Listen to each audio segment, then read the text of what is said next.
guys, jadi pada video kali ini kita akan membahas tentang penerimaan calon pegawai negeri sipil di BNPB atau Badan Nasional Pencarian dan Pertolongan.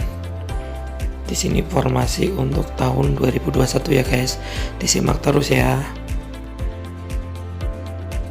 Nah, ini terkait dasar hukumnya, bisa dibaca saja.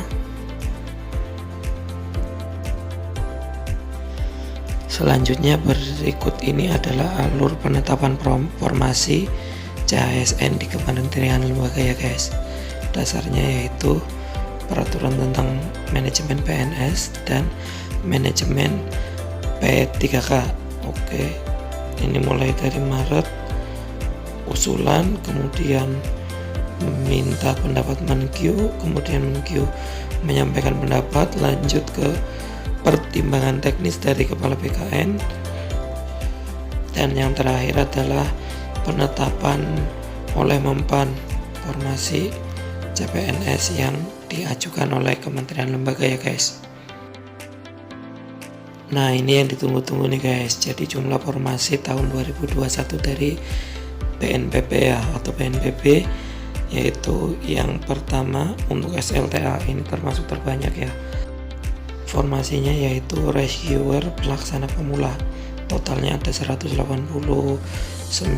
formasi ya. Kemudian untuk nakoda dan ABK ini 74 dengan rincian 59 untuk SMA dan 15 untuk D3 ya guys. Kemudian jabatan pelaksana lainnya di sini terdiri dari S1 dan D3 masing-masing 40 dan 25. Kemudian jabatan fungsional non rescuer total ada 22 formasi, terdiri dari S2 1 formasi, S1 5 dan D3 16. Totalnya ada 350 formasi ya guys. Jadi di sini untuk formasi untuk lulusan SMA ini terbuka sangat lebar guys. Kalau kalian berminat, ini salah satunya. Nah, ini untuk rincian lebih detailnya ya. Jadi rescuer itu ada satu formasi, tidak dipecah-pecah lagi. Sedangkan untuk JAFU non rescuer ini ada untuk dokter ahli, pengelola BPJ dan lain-lain. Kemudian selanjutnya untuk jabatan pelaksana non APK ini meliputi analis BMN, analis keuangan dan lain-lain ya. Selanjutnya untuk nakoda dan APK, ini nakoda kapal kelas 2 itu 7 orang berturut-turut sampai dengan juru mudi dan juru minyak. Ini bisa dibaca ya. Selanjutnya untuk rincian formasi di sini untuk terkait penempatan formasinya ya guys. Jadi kalau kalian ingin yang potensial itu bisa cari yang jauh atau gimana, atau kalian pengen yang dekat, bisa disesuaikan formasi dan lokasi formasinya.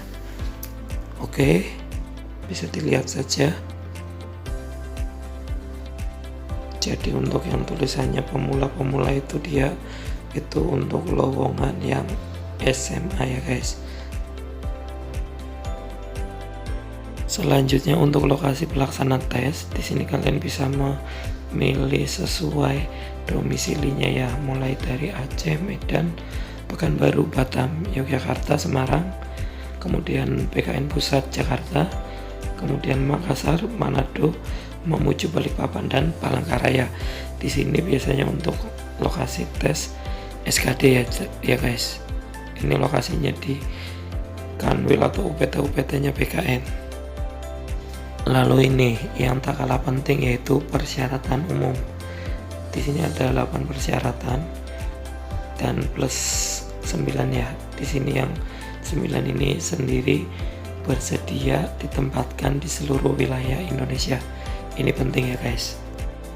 Kemudian persyaratan lainnya itu biasa, yaitu WNI, usianya itu ada batasan berapa, nanti lihat pengumuman, tidak pernah dipidana, tidak pernah diberhentikan dengan hormat atau tidak dengan hormat sebagai CPNS, PNS, TNI atau kepolisian. Kemudian 5, tidak berkedudukan sebagai calon PNS, TNI atau Polri kemudian tidak menjadi anggota atau pengurus parpol, kemudian kualifikasi pendidikan sesuai dengan syarat dari jabatan yang dipilih, kemudian sehat jasmani dan rohani guys.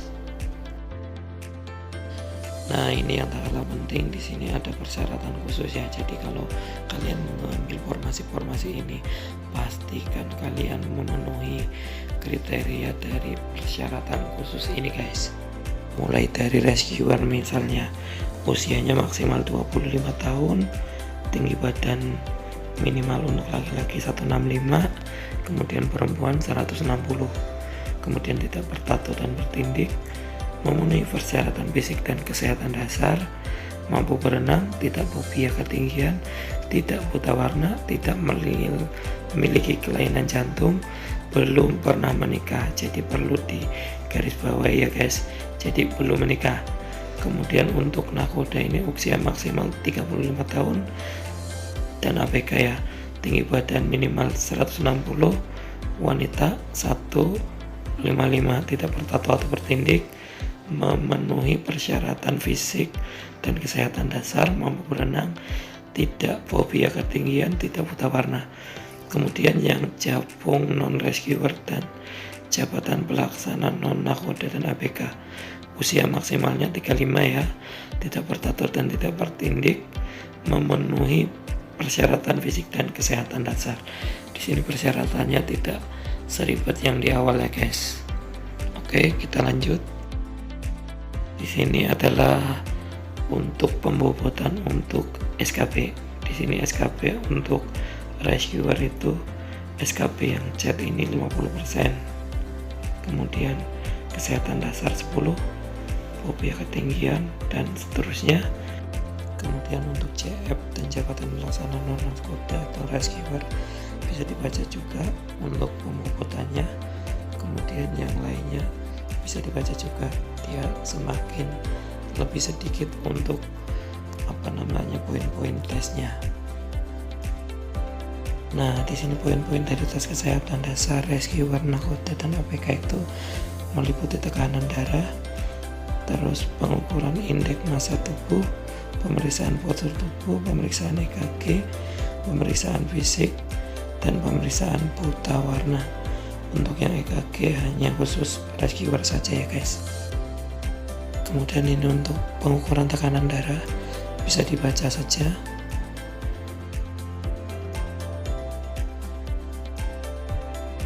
Lanjut lagi, ini di sini untuk indeks massa tubuh. Di sini ada notis untuk pada saat pengukuran tinggi badan dan berat badan dilaksanakan juga pemeriksaan tato dan tindik. Dalam hal ini terdapat tato dan atau tindik peserta yang bukan karena tuntutan adat peserta dinyatakan gugur ya guys. Jadi kalau kalian bertato atau bertindik, ini kalian tidak bisa melamar untuk formasi ini. Nah, ini untuk poin-poin untuk yang pengamatan postur tubuh ya guys, bisa dibaca saja nanti. Kemudian ini untuk pemeriksaan fisik, mulai dari varises, wasir, varikokel, hernia, dan lain-lain. Jadi jika ada nanti langsung dia nilainya 0. Kemudian pemeriksaan buta warna ya guys. Di sini untuk yang digunakan adalah buku tes isara minimal 14 gambar. Dalam hal pemeriksaan buta warna, jika para peserta dinyatakan buta warna baik parsial maupun total, dia akan langsung otomatis dinyatakan gugur. Nah, ini untuk rumusan untuk penilaiannya bagaimana ya. Jadi nanti dia dijumlah semua, kemudian di rata-rata dibagi 5. Ini juga untuk yang tes kesehatan dasar, nanti dia dijumlah semua kemudian di rata-rata. Nah, di sini untuk tes fobia ketinggian khusus pelamar rescuer, jika dia dinyatakan fobia maka dia akan otomatis dinyatakan gugur. Jadi ketinggian yang paling rendahnya itu 7 meter, paling tinggi 15 meter. Selanjutnya untuk kesamaptaan jasmani, Di sini tes-tes yang dilakukan dari pull up, push up, sit up hingga shuttle run. Kemudian tes ketangkasan renang bersama rescue nakoda ABK dinyatakan gugur jika dinyatakan tidak dapat berenang. Jadi jaraknya 25 meter dengan kedalaman kolam 2 meter, tidak terikat pada salah satu gaya renang. Selanjutnya di sini ada tes wawancara merupakan penilaian dan seleksi dengan membuat rangkaian pertanyaan yang dijawab oleh peserta. Jadi ini tanya jawab saja ya guys. Oke, sudah cukup sampai di sini ya guys. Jadi untuk file ini terkait informasinya saya taruh di kolom deskripsi ya guys, bisa kalian download dan pelajari dan baca-baca. Oke, bye bye.